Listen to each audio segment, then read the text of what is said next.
Hello everyone, I am Demented Kirby, and welcome to my channel, the Commander Tavern. The Commander Tavern is a channel dedicated to my favorite Magic the Gathering format. The Brewery is a series on this channel showcasing my spicy brews and other deck techs.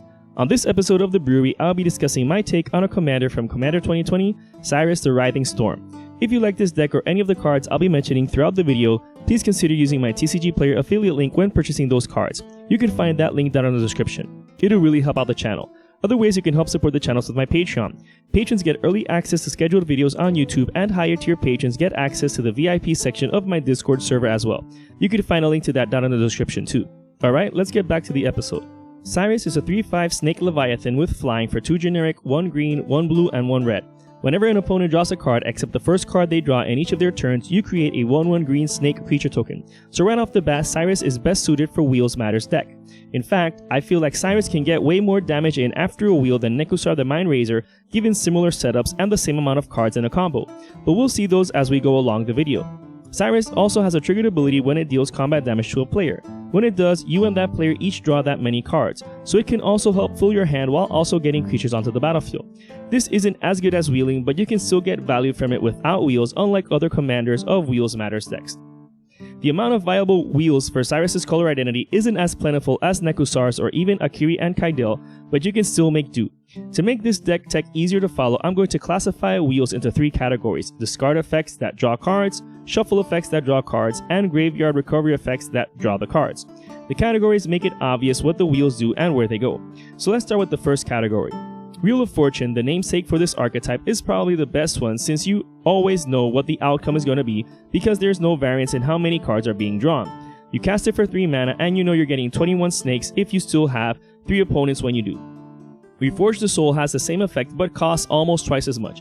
However, it costs 1 less for its miracle cost. Unfortunately, with all the cards you'll be drawing in a turn, it's very unlikely you get to cast this for its miracle cost in a game. Activating Magus of the Wheel does the exact same thing. The table discards their hand and draws 7 cards. Same goes for activating Runehorn Hellkite while it's in your graveyard.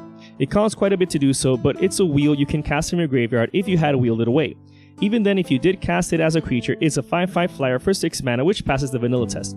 Unlike these wheels, Windfall, Korvath's Fury, and Incendiary Command are wheels with a variable amount of cards drawn. Windfall has the entire table draw cards equal to the greatest amount someone discarded that way. It's great if an opponent has a huge hand, but if the entire table has 2 to 3 cards in their hand, it's not as epic as everyone drawing 7 cards. Korvath's Fury has options to choose, but the best way to use it is to make everyone a friend so that the entire table wheels. Unlike Windfall though, everyone draws the amount they discarded plus 1 and not the same amount for everyone else. Same goes for Incendiary Command. It has other modes to choose, but the most important one is the wheel. The second mode can be chosen depending on the situation. I usually blow up a land or give 4 to someone's face to really put the pressure on. Memory Jar and Magus of the Jar are interesting wheel effects because players discard their hand at the end of the turn and then they recover their hand they had originally before the spell was cast, so it's like a reverse wheel effect. These abilities are amazing to activate in your own turn because it's going to be difficult for opponents to play what they drew in your turn, and everyone draws 7, so it's easy to determine how many snakes you're getting for it. Unlike these, Dragon Mage and Jace's Archivist are repeatable wheel effects. Whenever Dragon Mage connects, you're essentially doing a Wheel of Fortune. Whenever you activate Jace's Archivist, it's essentially a Windfall. So these are definitely great to be able to wheel once around. Now let's look at the second category of wheels. Molten, Psyche, and Winds of Change have players shuffle their hands into their library in order to draw that same amount of cards. On its own, Winds of Change is amazing since you can get a ton of tokens for just 1 red mana. Molten Psyche also has the bonus of dealing some serious amounts of damage if Metalcraft is met. Whirlpool Warrior is a one-sided version of this effect when it enters the battlefield. However, you can sacrifice it in order to repeat its effect but for the entire table at instant speed. Teferi's Puzzle Box doesn't really shuffle players' hands into their library, but they do have to bottom deck them and then draw the same amount of cards. A round with this on the table can provide a crazy amount of tokens. These effects also disrupt control players since they can't really hold on to any of their cards long enough to devise their strategy.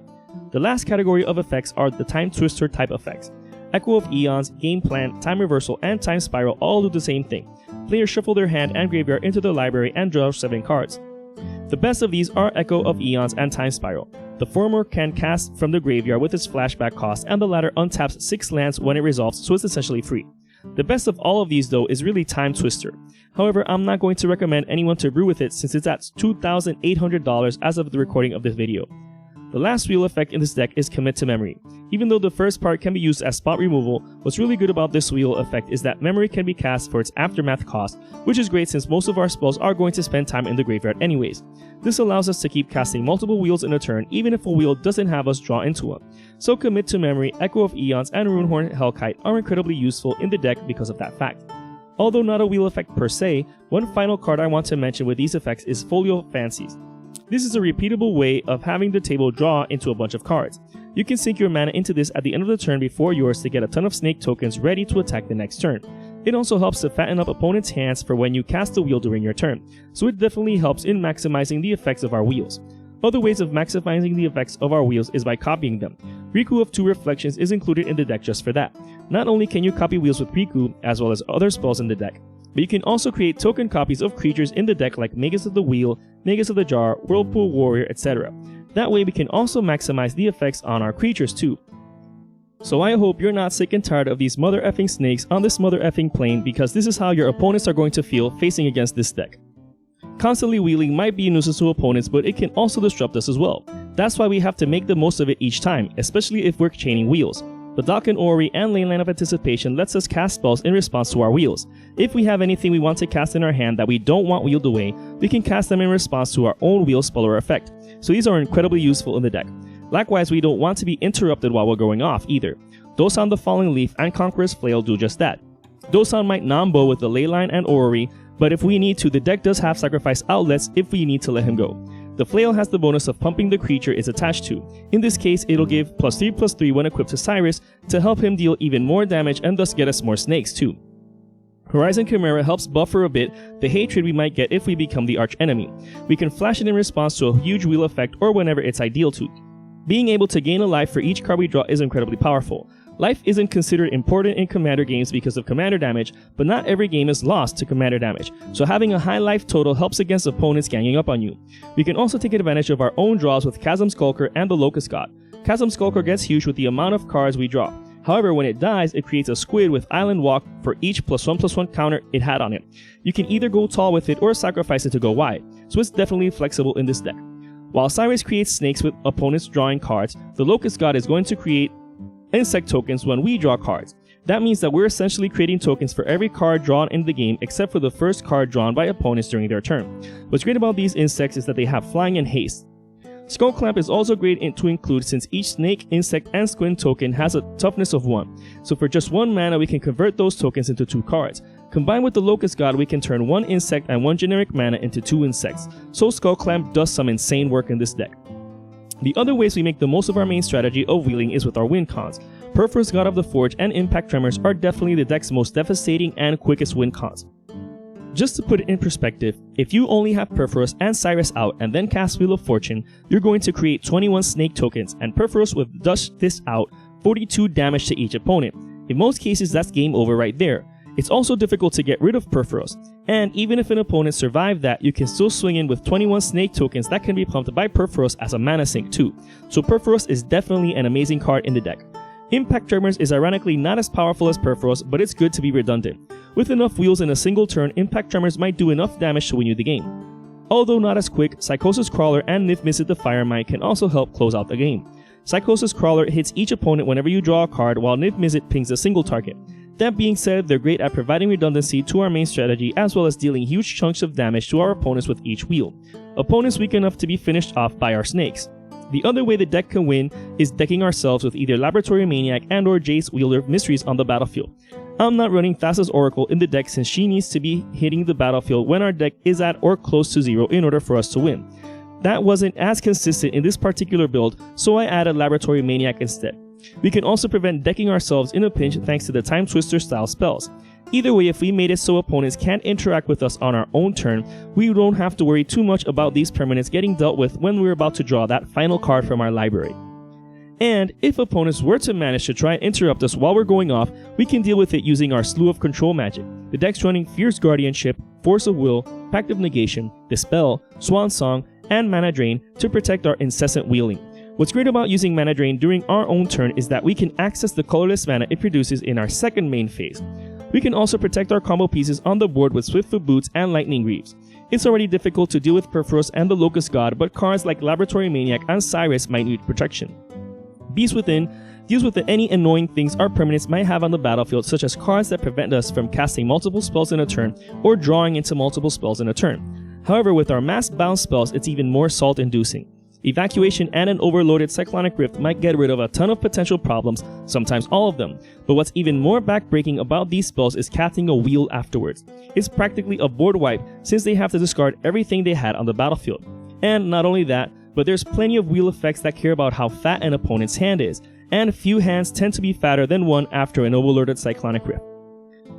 Swapping out the black in Nekusar for the green in Xyris means that we have access to more ramp effects than Nekusar, especially land-based ramp. Thus the deck is running Farseek, Nature's Lore, 3 Visits, Kodama's Reach, and Cultivate. What's great about the first 3 is that they can ramp for the dual-typed lands in the deck as well as the triple-typed land in it. The latter 2 are great at getting needed basics onto the battlefield and into your hand. In order to diversify our sources for mana acceleration, the deck's also running Mox Amber, Mox Opal, Mox Diamond, Chrome Mox, Mana Crypt, and Soul Ring. What's great about these zero-costed mana rocks is that you can cast them between wheels in order to not lose them, but in order to also fuel the next wheels you want to cast. Soul Ring isn't free, but it taps for 2, so you get at least 1 net colorless mana for it. Kaidel, Chosen of Krufik, synergizes amazingly well on the deck. She can tap for a ridiculous amount of mana if you've drawn enough spells in a turn. What's great about her is that she still does that even if you cast her later on in your turn, since her card isn't what's keeping track of the amount of cards you're drawing in a turn. Phyrexian Altar and Ashnod's Altar also synergize amazingly well with the deck. Creating 20 plus snake tokens with the wheel gives you access to a near limitless supply of mana with these altars on the battlefield. You can also get an insane amount of mana with Mana Echoes.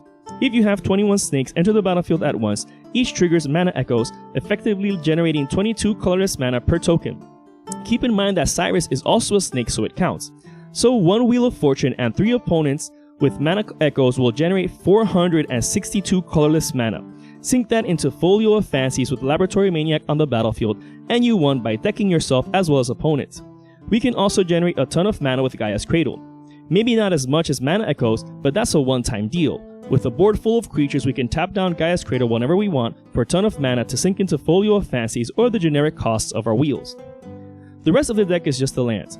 The deck's running all 10 fetch lands, all 3 dual lands, all 3 shock lands, all 3 pain lands, both horizon lands, command tower, mana confluence, city of brass, exotic orchard, reflecting pool, frontier bivouac, Ketria Triome, ancient tomb, and temple of the false god, as well as 2 of each basic snow land in case opponents are running anything that benefits us for it. This brew is just an idea of how to build around Xyris the Writhing Storm. I love commanders that can be used at the helm of wheels decks, and Xyris is definitely a breath of fresh air. It gives a different twist to the archetype by being a commander that can create a horde of creatures instead of just pinging. I still love my Nekusar deck as well as my Akiri and Kaidel deck, but I can do minor changes to either to have Xyris at the helm if I wanted to change it up a bit. If you're interested in the deck list of the spicy brew of mine, you can find a link to it down in the description. I would like to thank all my patrons for supporting me, and a quick shout out to all my higher tier patrons, the brewers, for their patronage. I'd also like to thank anyone using my TCG Player affiliate link. That also helps out the channel. And to everyone, thanks for watching this episode of The Brewery on the Commander Tavern. I am Demented Kirby, and happy brewing.